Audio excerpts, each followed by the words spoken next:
Done. नमस्कार, welcome to common Indian voice. देश में इतनी बड़ी दुर्घटना हो गई है, we have lost such a lot of army personnel and we lost ma'am also. उसके वजह से पूरा देश, आपने देखा है, ये एक अच्छा भी लगा कि पूरा देश यूनाइट हुआ, पूरे देश को दुख हुआ, मगर उसके साथ साथ हम लोगों ने ट्विटर पे और कुछ और जगह पे एसएम प्लेटफॉर्म्स में बेसिकली हमने देखा कि कुछ लोग थे जो बड़े खुश हो रहे थे, जो लोग कर्मा की बात कर रहे थे, जो लोग मतलब official, even though they were in the armed forces, they know the protocol जानने के बावजूद उन लोगों ने प्रोटोकॉल तोड़ के पहले ही आरआईपी लिख दिया। आज दुख बहुत हो रहा है, गुस्सा बहुत हो रहा है, बहुत सारे लोगों का के ऊपर एक्शन भी हुआ है अलग अलग स्टेट्स पे, जो लोग हंस रहे थे। इसी के बारे में डिस्कस करने के लिए अलग अलग गेस्ट आएंगे। हमारा सबसे पहला गेस्ट हमारे जाने माने रणदीप सिसोदिया जी। आप उनको जानते हैं, he is a writer and he has written the book Modi, about Modi, and उसकी डिटेल्स आपको मिल जाएगा। सेकंड गेस्ट हमारे अभी हमको ज्वाइन कर रहे हैं, वो है Pallavi, she is from Bombay. Welcome Randeep ji and welcome Pallavi ji. Randeep ji, जब तक पल्लवी जी ज्वाइन हो रही हैं, आप प्लीज अपने बारे में 2 लाइन बोल दीजिए। अपने बारे में तो क्या बोलूं मैं ईशा जी, बस यही है कि मैं कॉर्पोरेट में पहले करीब 20 साल से ऊपर काम किया एट सीनियर लीडरशिप पोजीशन। और बट हैविंग जब मैं वो कर रहा था, पॉलिटिक्स में मेरा शुरू से ही बहुत इंटरेस्ट रहा है। तो I have been closely watching how the political space has been evolving over the last 25-30 years। और जब मोदी जी जीते तो ऑब्वियसली मेरा इंटरेस्ट और थोड़ा बढ़ गया, because he was he was cut above the rest. He was from a different class, so I watched his full 5 years term very closely. और फिर when he got re-elected, तो मैंने किताब लिखी अपनी, The Crusader, How Modi Won 2019 Elections. That is primarily an analysis of not just Modi, obviously Modi ji and his work, but also about the opposition, also about so many narratives that were defining the political landscape. It was about idea of India, so I covered all that. It was about nationalism, it was about naxalism. So वो सब जो 5 साल में वो जो घटनाएं घटी, उसका एक एनालिसिस है उस बुक में। So and after that, yes, आजकल I'm into coaching and also I do a lot of political analysis. So आपने अपने बुक लिखने के टाइम में, मैंने आपका बुक पढ़ा है and I really loved your book. आपकी बुक जब आपने किया तो आपने रिसर्च बहुत किया था एंड आपने बहुत सारा उसमें लिखा भी है कि कैसे देश चेंज हो रहा है। मेरा आपसे सवाल है, आप भी कंटिन्यूअसली काउंटर कर रहे हैं जो लोग the people who are having a nice time, enjoying themselves, talking about karma. आप एग्जांपल्स देंगे एंड बताएंगे कि क्या प्रॉब्लम क्या है इन लोगों को? देखिए ईशा जी, एक्चुअली हमको ना ये रूट कॉज पे जाना चाहिए। ये जो 2, 4, 5, 10 लोग जो ट्विटर पे जो अपना एक हेट्रेड दर्शा रहे हैं हमारे एक्स सीडीएस के लिए, वो सब एक सिम्टम्स हैं मेरे हिसाब से। इसका जो रूट कॉज है, जो मैंने even I mentioned in my book, ये जो है ना, ये जो लेफ्टिज्म है, लेफ्टिज्म को हिंदी में बोलते हैं, मैं भूल रहा हूँ, वो वामपंथ। जो वामपंथ जो है वो उभर रहा है, लेकिन वो कांग्रेस के रूप में उभर रहा है।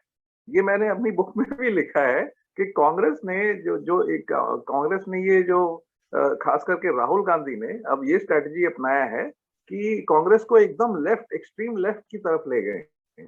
और उससे चलता, और वो क्यों हुआ है, वो it's a reaction to the nationalist posture which BJP and specifically Mr. Modi has taken. तो क्योंकि क्या है कि राहुल गांधी की जो विसरल हेट्रेड है मोदी जी के लिए, जिसको वो प्यार कहते हैं, वो एक्चुअली हेट्रेड है, वो जग जाहिर है, उसमें उस पर कोई डिबेट की जरूरत नहीं है। तो जो भी मोदी जी करेंगे उनको उसका ऑपोजिट करना है, ठीक है। Exactly. तो मोदी जी अगर कुछ प्रो इंडिया कर रहे हैं तो राहुल गांधी जी वो एंटी इंडिया कर रहे हैं। तो वो फर्क ही नहीं बता पा रहे हैं कि एंटी मोदी और एंटी इंडिया में। अब उसके चलते क्या हुआ, आप देखिए ये सब जो बीज बोया है ये कांग्रेस की वजह से बोया गया है। आप देखिए सर्जिकल स्ट्राइक्स में सबसे पहले जो निंदा करी आर्मी की वो कांग्रेस ने करी, वो राहुल गांधी ने करी, राइट। अच्छा, अब उसमें क्या हुआ, नहीं तो मैं जैसे कह रहा था कि जब सर्जिकल स्ट्राइक्स हुए तो उस समय कांग्रेस ने जो एक एंटी आर्म फोर्सेस जो एक स्ट्रेटजी अपना ली, बजाय इसके कि वो एंटी मोदी अपनाते। और एंटी मोदी में उनको क्या करना चाहिए था, उनको ये क्वेश्चन करना, डिसीजन क्वेश्चन करना चाहिए था कि सर्जिकल स्ट्राइक्स होने चाहिए थे कि नहीं होने चाहिए थे। बट उन्होंने एक सर्जिकल स्ट्राइक्स की फेलियर को दे वर एक्चुअली फेलियर डिक्लेयर कर दिया सर्जिकल स्ट्राइक्स का, which went anti armed forces. क्योंकि अब जो आर्म्ड फोर्सेस आपने देखा होगा, I think lieutenant general Ranbir Singh थे जिन्होंने अनाउंस किया था ये टीवी पे आके कि हमने ये सर्जिकल स्ट्राइक्स की हैं and they are extremely successful. But the Congress party they questioned the armed forces, saying कि ये सक्सेसफुल नहीं हुआ, ये हुआ ही नहीं है, कर ही नहीं पाए। तो instead of taking the government on कि भाई आपने सर्जिकल स्ट्राइक्स क्यों किए, अगर उनको एंटी गवर्नमेंट जाना था तो ये बोलना था कि सर्जिकल स्ट्राइक्स नहीं होने चाहिए थे। बट वो इसमें चले गए तो ये स्ट्राइक्स तो हुए ही नहीं है, आर्मी कुछ नहीं करके आई है, ये सब एक ढकोसला है। तो वहां से शुरू हो गया। सॉरी मैं इंटरप्ट कर रही हूँ, एक और चीज उन्होंने किया था, उन्होंने बोला था हमारे टाइम में भी बहुत हुआ। एंड वो होते होते आज हम क्या देख रहे हैं कि जब हमारे आर्मी आर्म फोर्सेस के सबसे ऊंचे पदाधिकारी, my Hindi again, highest post holder जो है, जब उनका इतना दुखद डेथ हो गया, they are talking rubbish again. नीचा जी वही मैं कह रहा हूँ कि जब वहां से ये एंटी आर्म फोर्सेस का स्टैंड शुरू हो गया, वहां से आपको याद होगा आर्म फोर्सिंग का मॉकिंग शुरू, इनफैक्ट बालाकोट में तो कितना मजाक उड़ाया गया एयरफोर्स का कि जाके पेड़ गिरा के आ गए, कौवा मार के आ गए, ऐसा ऐसा बोला। तो उससे क्या होता है, एक आम साधारण पब्लिक में भी एक एक एंटी आर्म फोर्सेस का एक वो इन्फ्लुएंस क्रिएट हो जाता है कुछ लोगों में। और तो एक ये बहुत बड़ा कारण है कि स्पेशली जो जो जो जो भी लोग हैं, जो वामपंथी लोग हैं, जो वामपंथ एक थॉट को बिलीव करते हैं, जो कि अभी भी इंडिया में है, जो कांग्रेस सपोर्टर्स हैं, वो ऑब्वियसली सब एंटी आर्म फोर्सेस हो गए। और जो आज तक कभी ऐसा हुआ नहीं, आप देखिए कभी भी ओपनली आर्म फोर्सेस की निंदा नहीं की गई किसी भी पॉलिटिकल पार्टी में। बट ये बहुत डिफरेंट हुआ कि ये कांग्रेस ने ये शुरू, और वामपंथ जो थे, जो लेफ्टिस्ट थे, वो तो शुरू से ही थे, देवर शुरू से ही वो एंटी आर्म फोर्सेस थे। बट फिर वो भी इतना वोकल नहीं थे, वो ठीक है क्वेश्चन कर देते थे, बट जिस हिसाब से राग उड़ाना शुरू हो गया था, तो वो उस वजह से एक तो ये कारण रहा कि दूसरा जो मेजर कारण रहा कि जो हमारे सीडीएस थे Bipin Rawat ji, he brought in some excellent reforms within the armed forces. So उसके चलते उन्होंने बहुत स्ट्रिक्ट प्रमोशन पॉलिसीज कर दी, जिसके बेस पे मेरिट के बेस पे ही लोगों का प्रमोशन होने लगा। उन्होंने कुछ जो एंटाइटलमेंट्स थे, मैं डिटेल में नहीं जाना चाहता, एंटाइटलमेंट थे जो कैंटीन को लेके थे, कुछ रिटायर्ड पर्सनल को लेके थे, उस पे उन्होंने, वो मिसयूज हो रहे थे, तो उन्होंने उस पे भी कंट्रोल लाया। तो उस वजह से भी जो कुछ सीनियर आर्म फोर्सेस जो आप देख रहे हैं अभी, जो बहुत एंटी जनरल रावत बोल रहे हैं, बहुत कर्मा की बात हो रही है और इतना सब कुछ हो रहा है, आई थिंक ये उसका भी एक ये कारण ये भी है कि he has brought in reforms which is basically to make the armed forces much more effective, and the promotions have been made more on basis of merit, और कुछ जो entitlements जो थे जिसका फायदा उठाया जा रहा था unethically, वो भी उन्होंने रोका है। सो ये भी एक बहुत बड़ा कारण रहा है कुछ लोगों का एंटी यू नो आंटी, और मैं एक चीज Pallavi ji, I want to ask you one question. Can you hear me Yeah. Pallavi ji? एक क्वेश्चन Yes, मुझे yes. पूछना है. मैंने एक ट्वीट लिखा था कि disgruntled over ambitious people whose ambitions were not fulfilled have shown their true colors. So was I very wrong? मतलब from the army do we expect something like this? और बोल रहे हो आप वो see there's talk about this Chandigarh lobby. There's talk about a Chandigarh lobby जो defense lobby में see we have to understand कि there are bad apples everywhere. So there were people in the defense also establishment who used to get a lot of cuts and commissions, and there are also a lot of retired army personnel who act as middlemen in various defense deals. So that fact that there was this big arms lobby which was affected by the honesty of General Bipin Rawat, okay, because he was honest, he was focused on making the army Atmanirbhar in defense, and he was also very much focused on cutting the costs and streamlining the cost, because see, your budget is going to remain limited, but how much can you streamline the army? By making more people work on the field. Many times what happens, you might have so much staff, but out of that, how many are soldiers and how many are just support staff?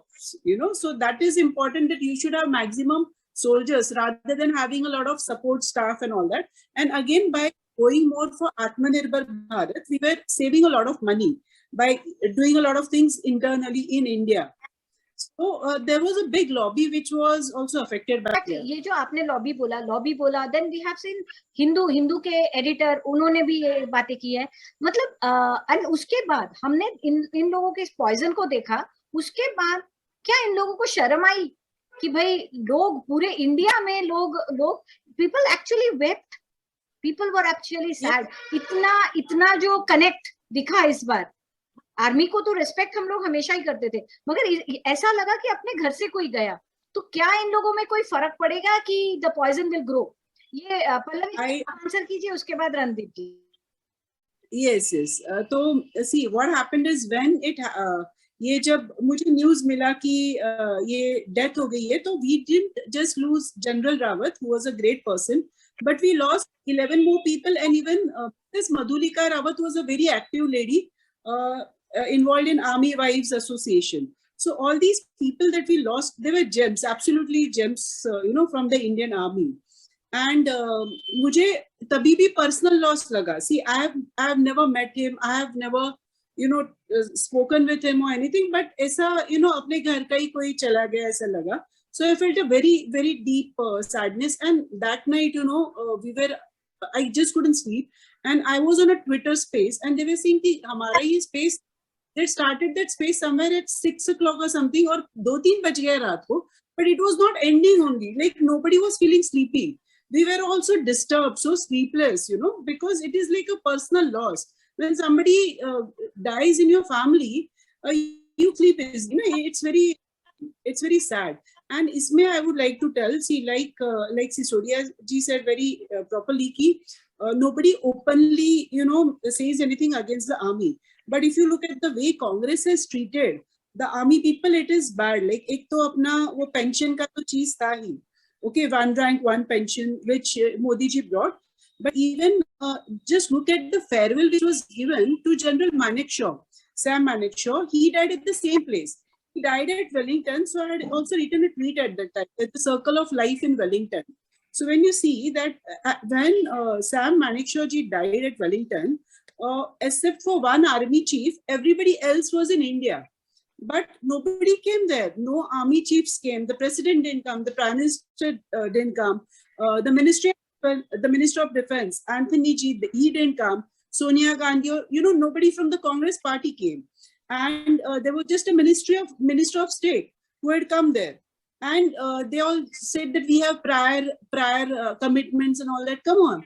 Prior commitments, like only one person was out of India at that time. All the rest were in India. So they didn't have time, to come and honor a person who was responsible for our biggest military victory. They didn't have time for that. That shows the importance, no? And over here, see people like when they showed in the news, There were people who have come from different parts of India. There were people who have come from Rajasthan. There were people who had come from Uttarakhand all the way to Delhi. So, and these people have not come for the cameras. They came to honor and respect. I know people from Mumbai who have gone there all the way to Delhi. So, you know, that's the kind of farewell you should give to a hero. That's how you should treat a hero. So, if I'm not mistaken, Sam Manekshaw हमारे जो first field marshal थे, उनके वजह से हम बांग्लादेश जीते थे, जिसकी क्रेडिट कांग्रेस आज भी लेती है, मगर एक्चुअल क्रेडिट आर्मी को नहीं देती है. एंड उनकी पेंशन भी रोकी थी, उनकी पेंशन रोकी थी, और उनकी pension APJ Abdul Kalam, late APJ Abdul Kalam, वो खुद गए थे हॉस्पिटल में और जाके उन्होंने ये बात बोली थी. वो भी मैंने पढ़ा था. हाँ जी दीदी. One more thing I just want to add. See, when Congress talks about military victory and all that, so we have to remember that 1970 was a military victory. It was a great military victory, but it was a diplomatic defeat. It was a diplomatic defeat. Exactly. Because what did we get from the Shimla Accord? We didn't get anything. First of all, we gave back their 90,000 plus prisoners of war. But we didn't ask for our own prisoners of war from 1965 and from 1971. No one cared. All that she said is, you know, get back the Prime Minister, I mean, Mujibur Rahman.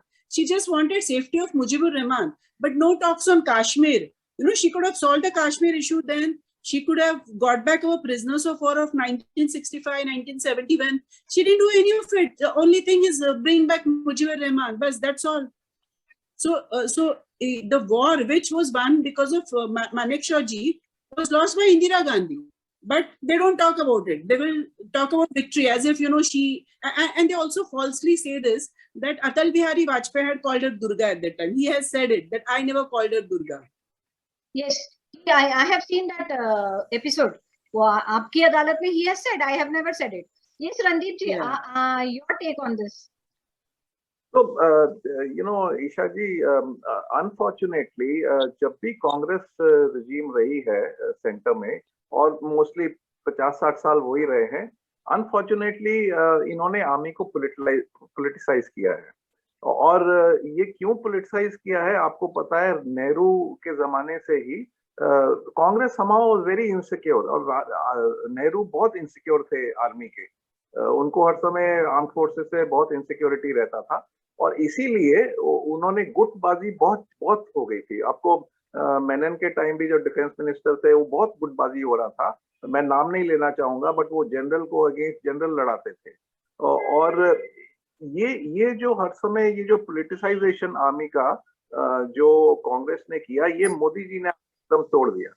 और बिपिन रावत जी वो उनके जैसे हनुमान बन गए, वो implement की उन्होंने ये पॉलिसी, यू नो, पोलिटिसाइजेशन को एकदम खत्म किया, और मेरिटोक्रेसी को वो आर्मी में लेके आए.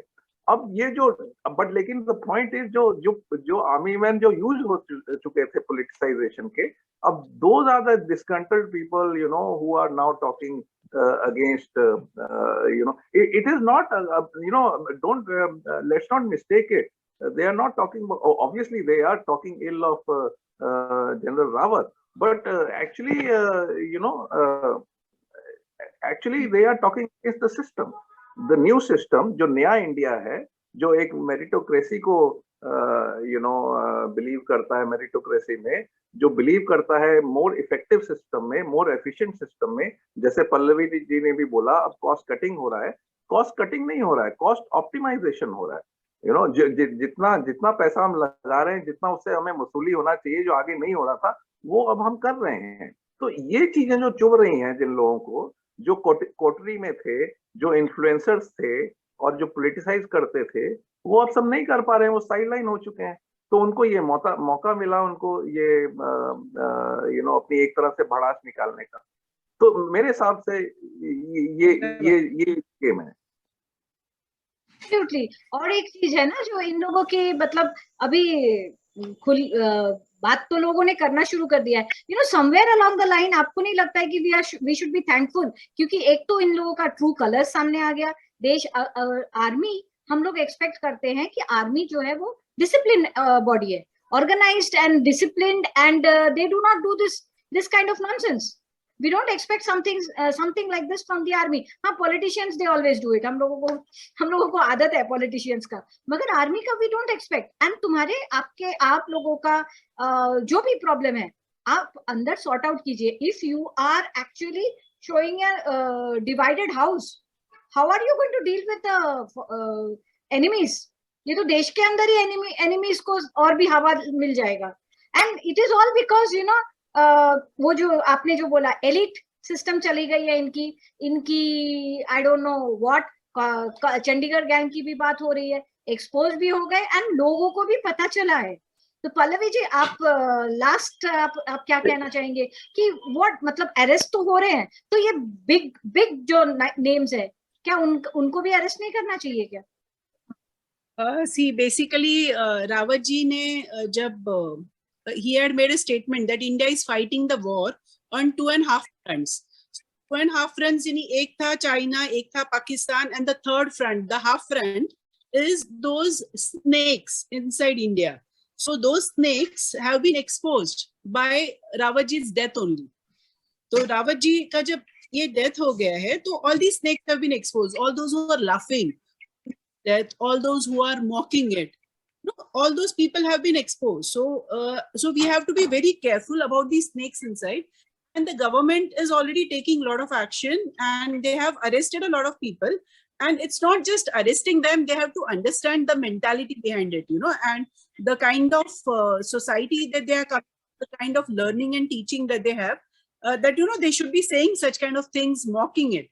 Now, I'm part of advertising agency. I know a client of mine who had, they had suspended and they had thrown out of their organization some Kashmiri guys who had mocked our martyrs of Pulwama. So, उन लोग ने कैसा किया था, Facebook and at other places they had posted, अच्छे हो गए, मर गए, and very derogatory comments. So the company, जब लोगों ने company को attack किया और company को भेजा, तो then the company sacked those guys. Okay, they sacked those guys. So we should take that action. कि हम लोग ना सिर्फ Twitter पे बैठते वैसा नहीं करना चाहिए. If we know something happening, we should take screenshot of it. We should send it to the police, because क्या tweet bit वो delete कर लेते हैं बाद में. So you take a screenshot of whatever they have done, you send it to the police, local police, you send it to their company also. See what this employee is doing. So let them get punished. If it's a student, send it to his college. So see, this kind of behavior can't be, approved in the name of freedom of expression. This is not freedom of expression. If you criticize, if you say, see, General Rawat wasn't great, that's okay, because that is freedom of expression. But to, mock his death, to make fun of it, to laugh on it, that is not freedom of expression. That is disrespect, not just to the army. And see, the army is representing your country. They are not fighting for their own ego. They are fighting for the country. They have no personal battles now. When they go and fight on the border, it's not that he hates that guy opposite him. He has no personal fight. He's fighting for his country. So you can't disrespect your armed forces. That's not your freedom of expression, and that shouldn't be tolerated. Absolutely. Very well said. बहुत एकदम crystal clear to the point.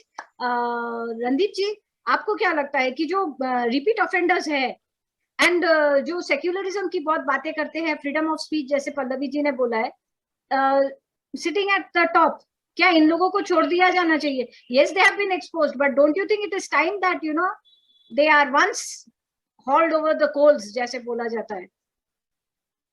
जी, मैं आपकी भावना समझ पा रहा हूँ, but this is a war of narratives, और democracy में डाइवर्स व्यूज बिल्कुल एक्सेप्टेड एक्सेप्ट होने चाहिए.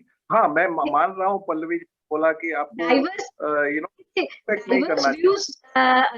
डाइवर्स व्यूज चाहिए, मगर डाइवर्स व्यूज से वो तो नहीं होना चाहिए ना, वो ज्यादा हो रहा है. जहाँ पे एक्शन होना चाहिए वहां पे हो रहा है, लेकिन अब डिसरिस्पेक्ट भी लोग कर सकते हैं, और disrespect is not a crime actually, unfortunately, but जहाँ पे है वहां पे एक्शन होना चाहिए. बट अब देखिए ट्विटर पे किस हिसाब, मतलब दोनों तरफ से बहुत डिसरिस्पेक्ट होता है, राइट विंग भी करता है, लेफ्ट विंग करता है, नेशनलिस्ट भी करते हैं, तो वो सीमा होती है, ठीक है. तो और आई थिंक अब जिसने जो कर्मा वगैरह जो सॉरी टू से दैट जो कर्मा वगैरह के जो कमेंट लिखे हैं, अब उसमें मेरे हिसाब से कोई ऐसा लॉ नहीं है जो जो किसी ने लॉ ब्रेक किया है ये बोल के। ठीक है, डिसरेस्पेक्ट किया है, it is highly unethical, but unethical does not mean it illegal, you know, sorry, I mean unfortunately. तो मेरे हिसाब से जो सबसे बड़ा जो यू नो इनके अगेंस्ट एक्शन हो रहा है वो ये हो रहा है कि they are getting exposed in front of the public. और डेमोक्रेसी में पब्लिक यू नो जवाब देती है और अपना जजमेंट देती है इलेक्शन के टाइम। तो आई थिंक यू नो ये उस टाइम पे इनको असली सजा तो उस टाइम पे मिलेगी। तो अब that is for public to decide कि सजा किसको दे रही है। और पब्लिक समझ, और मैं देख रहा हूँ कि पब्लिक अब इंडिया की बहुत अवेयर हो रही है, समझदार हो रही है। और मुझे लगता है कि यू नो इसका नुकसान ही रहेगा यू नो कांग्रेस पार्टी को, ये सब जो हो रहा है। एब्सोल्युटली, और एब्सोल्युटली। बहुत बुरी नुकसान में होगा। आप हम लोगों के मतलब आप हम you are the senior people of our group. हम लोगों को लगता है कि बहुत हो गया, बहुत सुन लिया, एंड अब इन लोगों को यू नो कुछ तो मतलब just teach them a lesson. I don't know, I may be मैं मुझे सेन बोलते हैं सब लोग, मगर मैं अभी इस बार ना मैं भी एक्सट्रीमिस्ट टाइप की हो गई हूँ। मुझे भी गुस्सा आ रहा है कि मतलब कुछ भी नहीं रह गया है क्या? मॉरल एथिक्स, जैसे आपने बोला, मॉरल एथिक्स कुछ भी नहीं रह गया है क्या? You are high ranking officials, आप कोई एडिटर है, कोई कुछ है। सी बाकी जो लोगों ने वो हंसने वाली बात बोली, गाली गलौज किया, मैं उन लोगों के बारे में बात ही नहीं कर रही हूँ। दे आर रिपीट ऑफेंडर्स, मैं उनके बारे में बोल नहीं रही हूँ। मगर जो लोग you know those who have held responsible positions, we don't expect such things from them. And एक आर्मी मतलब for us, army is a family who sacrifices everything for us. So उनको हमारी भी तो कोई ड्यूटी बनती है ना। वो तो हंसते हंसते गोली खा लेते हैं हमारे लिए। हम तो घर में बैठ के बहुत जबान चला लेते हैं, बहुत कुछ बोल लेते हैं। हम तो अपने अपने राइट्स के लिए भी हम लोग बाहर जाके खड़े नहीं होंगे। हम लोग अपने अपनी सेफ्टी हमारे को इतना प्यारा है। तो मतलब it's time that you know जो हम लोगों के पहले वाले जनरेशंस जो सिखाया जाता था, तो somewhere you know punishment, whether it is moral punishment, whether it is shaming them, naming shaming तो हो रहा है। and I think कुछ कहीं ना कहीं you know एक people should give an example, एक तो कुछ तो हो, and everyone is expecting। आज जैसे हम लोगों को पता चल रहा है कि अरेस्ट हुए हैं, but then मुझे वही है रिपीट ऑफेंडर्स का I don't मतलब I don't really count them। I think someone at the big should be held responsible for the way they are speaking। You cannot talk nonsense in public। नहीं, वही मैं कह रहा हूँ कि जो अरेस्ट हो रहे हैं actually if you ask me they are inconsequential people. वो तो हम जानते भी कौन अरेस्ट हो रहा है। तो और जो है जो बिगविग्स हैं वो हम जो भी कहें वो इतने समझदार हैं, वो जानते हैं कि कहाँ लॉ ब्रेक होगा और कहाँ नहीं होगा। तो वो डिसरिस्पेक्ट भी करेंगे और लॉ भी ब्रेक नहीं करेंगे। तो that is nature of politics, that is nature of democracy. So वो हमें एक्सेप्ट करना ही पड़ेगा और उनको पनिश वो जनता करेगी। और इसीलिए मैं रणदीप जी, जनता तो मैं और आप भी है, पल्लवी जी भी है, हम लोग भी जनता ही है। तो हम आप कर रही हैं ये बहुत ही, मैं इसका हमें मतलब मैं भी साधुवाद देता हूं आपको कि we are exposing these people you know social media पे कहीं। अब आप देखिए जैसे हिंदू ने किया, जैसे यू नो डिसरिस्पेक्टफुली जो उन्होंने हेडलाइन बनाया, वो आप ट्विटर पे, व्हाट्सएप पे, हर जगह वो उसको वो स्प्रेड हो रहा है। तो अब आप देखिए कि जनता जागरूक हो रही है धीरे धीरे कि अरे ये क्या कर रहे हैं, ऐसे करना चाहिए। और उसमें उन्होंने एक्चुअली एग्जाम्पल दिया है कि अगर एक कोई प्लेयर है, वो लेजेंड है, तो वो मरता है तो वो लिख रहे हैं legendary player you know so and so killed. और यहाँ पे हम लिख रहे हैं जो लेजेंड और नेशनल हीरो है उसके लिख रहे हैं सिर्फ रावत किल्ड। मतलब ये कौन सा तरीका? मतलब ऐसा लगता है कि गली का दोस्त है हमारा, बाजू में बैठा हुआ है। मतलब we are pulled up. Pallavi ji, आप बताइए कितनी बार हम लोगों को पुल अप किया जाता है कि we don't know how to speak, we are not, we are crude, we are crass, we are trolls. And इन लोगों को तमीज है जो हम लोगों को ज्ञान बांटते हैं? क्या इन लोगों को कोई तमीज है क्या? मैं हाँ बोलिए।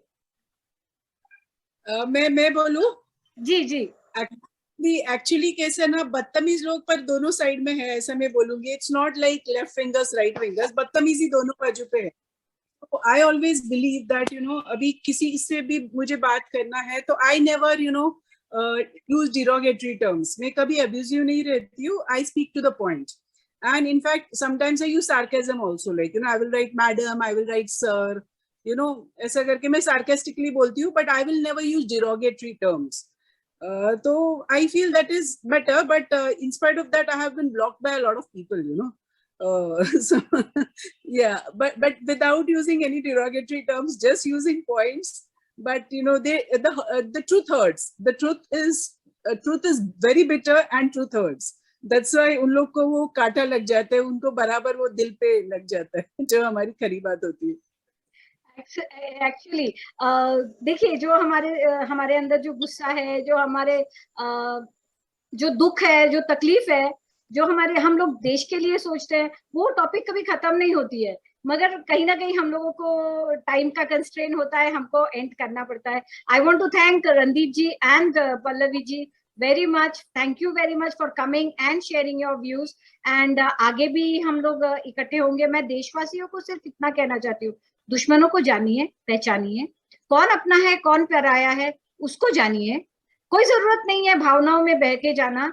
एंड हाँ, मैं जैसे हर बार बोलती हूँ, ऐसी पॉलिटिकल जब भी डिस्कशन होता है, taking the law into your hand is not a solution. मैं हमेशा बोलती हूँ, जो लोग आप लोगों को बोलते हैं ना कि रास्ते पे उतरो, ये करो, वो करो, that is all bringing in chaos into the country. वो करने की जरूरत नहीं है. ऊपर बैठे जो इंसान है ना, वो उनको बहुत तकलीफ है. आप लोग उनकी तकलीफ को ऐड मत करिए. आप लोग लीगली जो कर सकते हैं, अपना ड्यूटी करिए, अपने देश के लिए सब कुछ करिए. मगर please don't take the law into your own hands and don't listen to people who say such things. मैं यही कह के आज खत्म करूंगी. अच्छा लगा तो लाइक कीजिए, शेयर कीजिए एंड सब्सक्राइब कीजिए. Thank you once again. Thank you, Isha ji. Thank you, Pallavi ji.